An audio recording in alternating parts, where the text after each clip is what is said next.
A mesa diretora da CPMI do dia 8 de janeiro decidiu acionar a justiça contra o tenente-coronel Mauro Cid. O ex-ajudante de ordens de Jair Bolsonaro participou de uma audiência no colegiado nesta terça-feira, só que ele preferiu não responder aos questionamentos. Em representação na 10ª Vara Criminal do Distrito Federal, os representantes da CPMI acusam Cid de ter desrespeitado a decisão do STF, que havia autorizado o tenente a ficar em silêncio só em perguntas que o incriminariam. Vamos repercutir e entender esse tipo de questionamento. Tiago Pavinato, seria abuso do direito de permanecer em silêncio. A justiça deve determinar quais são os limites para esse direito? Mauro Cid sabia disso ou fez uso de má fé? Olha, quando a Boate Kiss pegou fogo, morreram tantos jovens, e nós só tivemos o júri dos donos da Boate Kiss há pouco tempo, júri que foi anulado, aliás, por questões processuais. Um pai de uma das vítimas, ao encontrar com um dos donos da Boate Kiss, disse assassino. Ele tinha perdido sua filha de 18 anos. Eu nem quero aqui fazer o exercício de imaginar a dor de um pai que perde uma filha tão jovem que estava na universidade. Acontece que esse pai que perdeu a filha de 18 anos por uma negligência do dono de uma boate, ele foi condenado por danos morais. Então, nesse país, meus queridos, se você tem um estelionatário na sua vida e o chama de estelionatário ou caloteiro, você pode ser condenado. Se você, mulher, é estuprada e chamar o estuprador de estuprador, já que o processo não anda, você é que pode ser condenada. É o caso do Mauro Cid. O Mauro Cid foi vítima e ainda agora está sendo processado pelos abusadores. Por que abusadores? Eu falei aqui ontem. A Lei de Abuso de Autoridade de 2019 diz no artigo 15, parágrafo único, inciso 1º, que quando o interrogado não quer responder, aquele que faz o interrogatório não pode continuar perguntando. Não pode. Não é nem a decisão do STF. Não pode, é a lei. E se continuar, é crime de abuso de autoridade, pena de 1 a 4 anos de detenção, mais multa. Mas ninguém, nenhum homem, nenhuma mulher de bem, de caráter, teve a sabedoria de dar voz de prisão àqueles que, mesmo diante do exercício da opção por se manter em silêncio de Mauro Cid, ninguém levantou para dar voz de prisão ao interrogador que, em descumprimento, em clara afronta à lei, cometendo crime de abuso de autoridade, continuava perguntando àquele que exerceu o direito ao silêncio. Inclusive o presidente da mesa. O presidente da mesa deveria ter interrompido um crime. Um crime foi cometido durante 6 horas, várias vezes, por diversos parlamentares naquela sessão da CPMI. Inclusive por senadores que aprovaram esse dispositivo que diz: o interrogador que continua o interrogatório, quando o interrogado não quer responder, comete crime de abuso de autoridade que dá cana. É o caso da Soraya Tronic, ela já era senadora, ela aprovou esse dispositivo e mesmo assim, acho que ninguém lê nada, continuou. E o Arthur Maia não parou a sessão, deixou o crime correr. Um crime correu por 6 horas. E como diz o Gilmar Mendes, que é decano do Supremo Tribunal Federal, quando perguntas são feitas insistentemente, sem que o interrogado ou o réu queira responder, isso é tortura. Então nós tivemos uma sessão de tortura por 6 horas e agora os torturadores, vejam, senhores, os torturadores estão ingressando na Justiça Federal lá em Brasília para falar que o silêncio do Cid foi abusivo. Ele abusou do silêncio. Não existe excrescência maior. E se nós tínhamos alguma dúvida de que este país tem vocação para ser a Venezuela, de que esse país tem vocação para ser uma ditadura cruel, o exemplo está aí. Nessa ação da mesa diretora. A mesa diretora, Arthur Maia, que é o cúmplice da tortura, do abuso de autoridade, e a relatora Elisiane Grama. Os dois torturaram, porque foram cúmplices. Agora, vejam, senhores, abuso do silêncio. Do silêncio, nada se extrai. Do nada, nada se extrai. É lógico. Do nada, nada se extrai. Uma pessoa diz, como é que eu posso abusar do meu silêncio?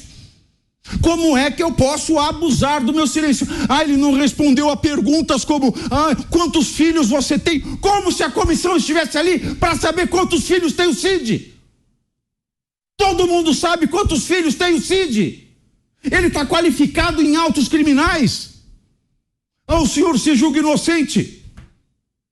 O senhor se considera inocente. Qual o nome da sua mãe? Qual o nome do seu pai? Todo mundo sabe. Isso é abuso de autoridade, fazer pergunta idiota. Agora, abuso do direito do silêncio? O que poderia ser o abuso do direito do silêncio?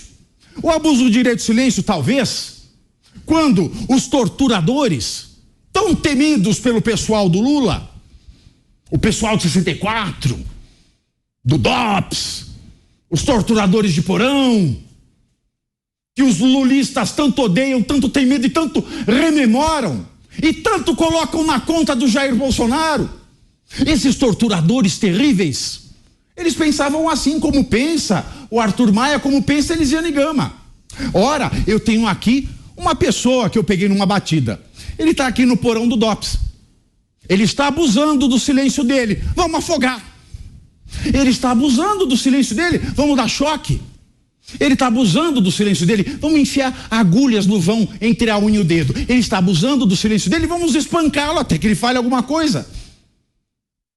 Isso é de arrepiar todos os cabelos do corpo, até dos lugares impublicáveis. Estamos de volta com o programa Os Pingos nos Is, repercutindo os principais assuntos do dia com os nossos comentaristas.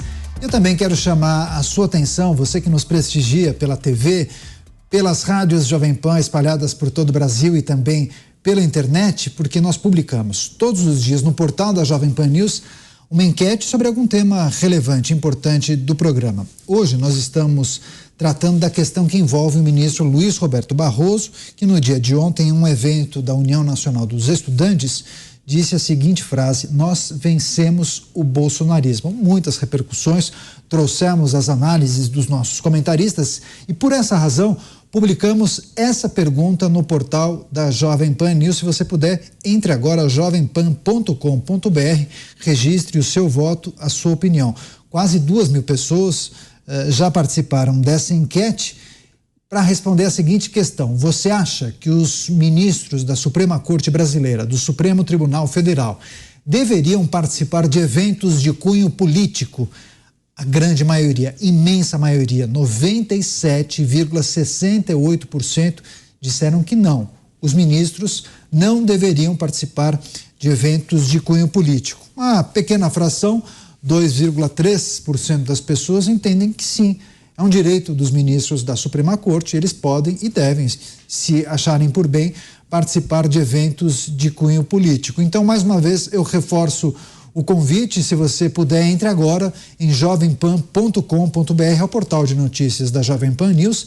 Você vai ficar muito bem informado e também vai ajudar a entender como você pensa sobre os principais assuntos do Brasil e do mundo, aqueles que a gente repercute aqui na programação da Jovem Pan News, sempre agradecendo a expressiva audiência na TV, nas emissoras de rádio e também na internet. Aproveite e curta os nossos conteúdos no portal da Jovem Pan News e também no nosso canal do YouTube. Muito obrigado pela audiência de sempre.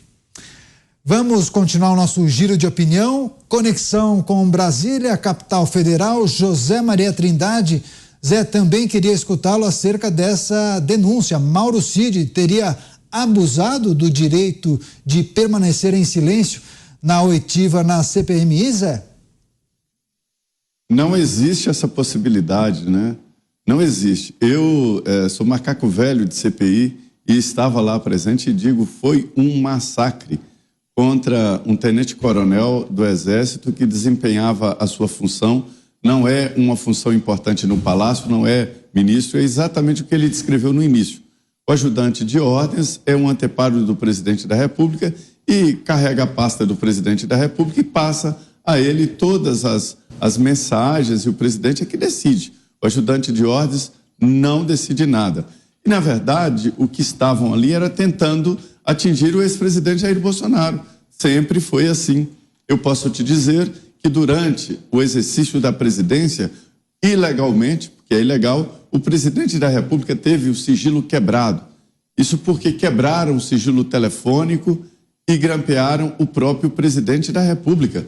Porque quando se abre o sigilo do ajudante de ordens, é claro que lá estão todas as falas, e as mais importantes, do presidente da República. Questões de segurança nacional, relações exteriores, tudo isso aí. O ajudante de ordens conversa com o presidente durante a madrugada, durante a noite, a qualquer momento, final de semana, e é assim o processo.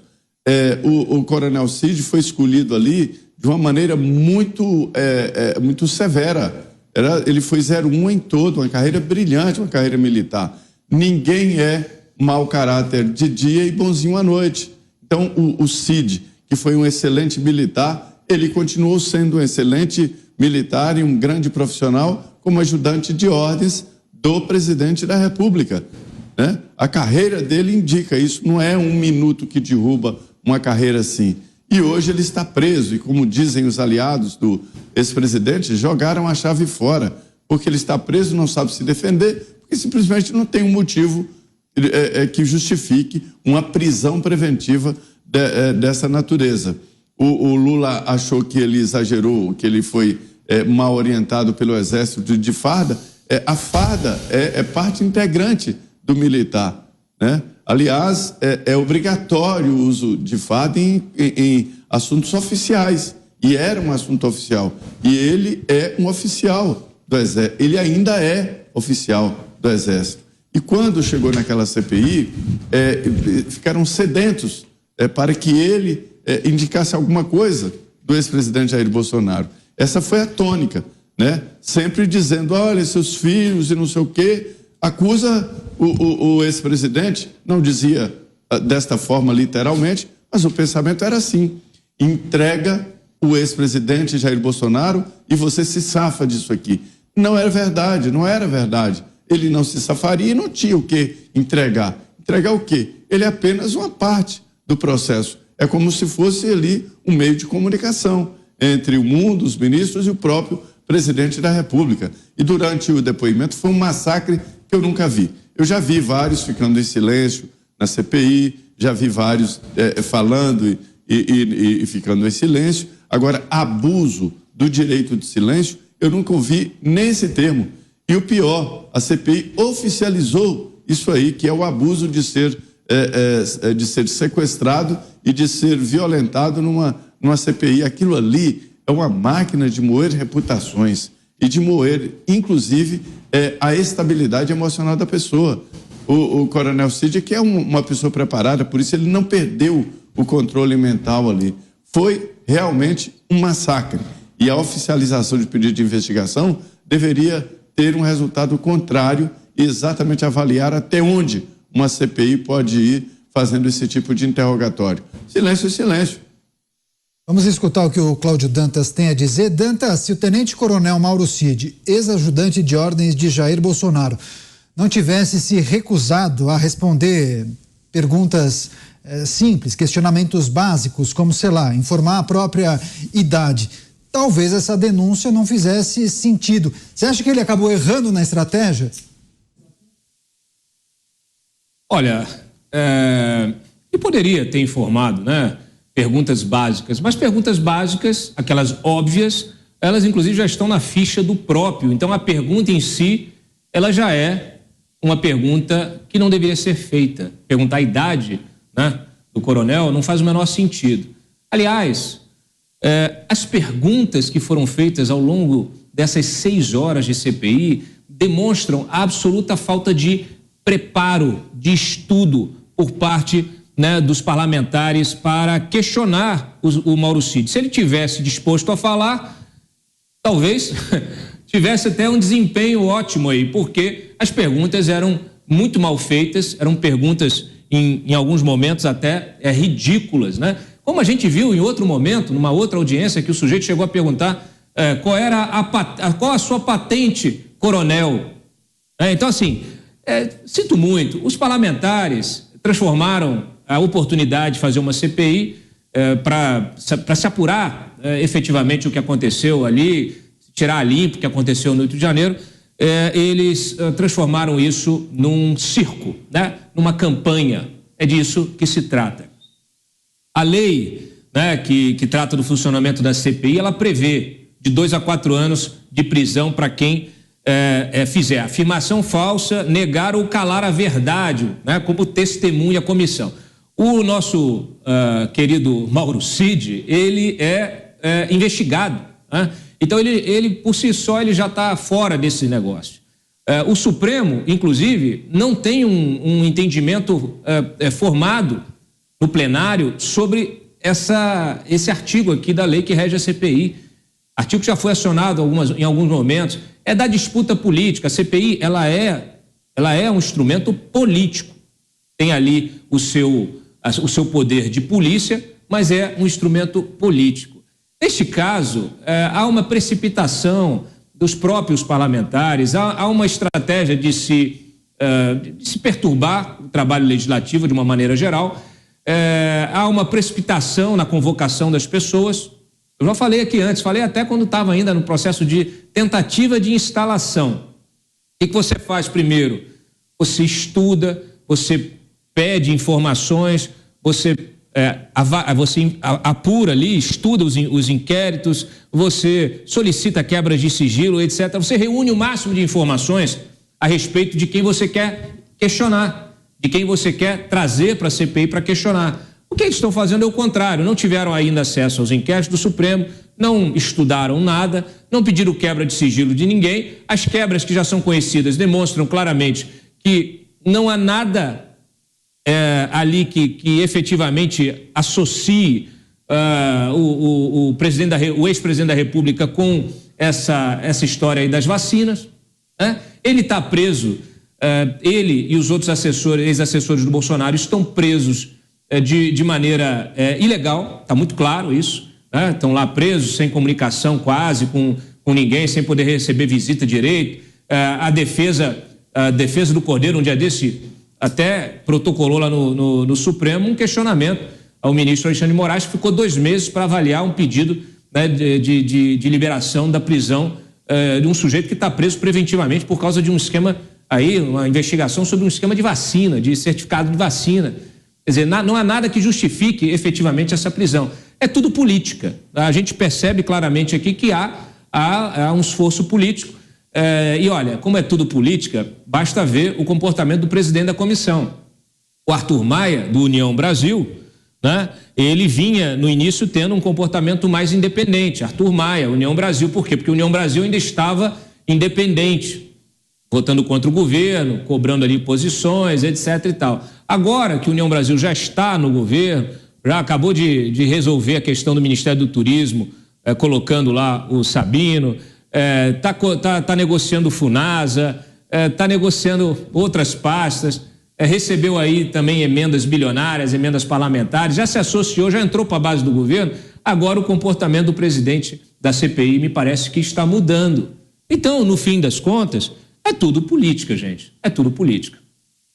É isso. Rapidamente, Pavinato. Interessante é que a Grama e o Maia, eles moveram essa coisa louca de o abuso do abusado, né? O abuso de silêncio, essa coisa que só deve existir em ditadura, na justiça, na vara federal do Distrito Federal. Eu pergunto, por que é que não ajuizaram isso no Supremo Tribunal Federal, já que o Supremo Tribunal Federal avocou para si toda a questão do 8 de janeiro, sendo que nenhum dos quase 1.300 denunciados tem foro especial por prerrogativa de função? Eu fico essa pergunta. Agora, o relator e o presidente da CPMI do 8 de janeiro, que são alinhados com Lula, reconhecem que a competência jurisdicional é da vara federal, do Distrito Federal e não do STF. Por que não falam nada contra o STF? Tem alguma coisa que não está certa nesse monte de coisa errada, porque não dá, entendeu? Eu acho que foi um ato falho, porque nisso eles reconheceram que o STF não é o tribunal constitucionalmente competente para julgar esses quase 1.300 brasileiros já denunciados. Porque se fosse o STF competente, eles tinham levado esta questão do abuso do silêncio, essa coisa que não existe, esse monstro, lá para o STF e não para a vara, que é o competente. Como é que vão lidar com isso? Alguém já percebeu essa gafe?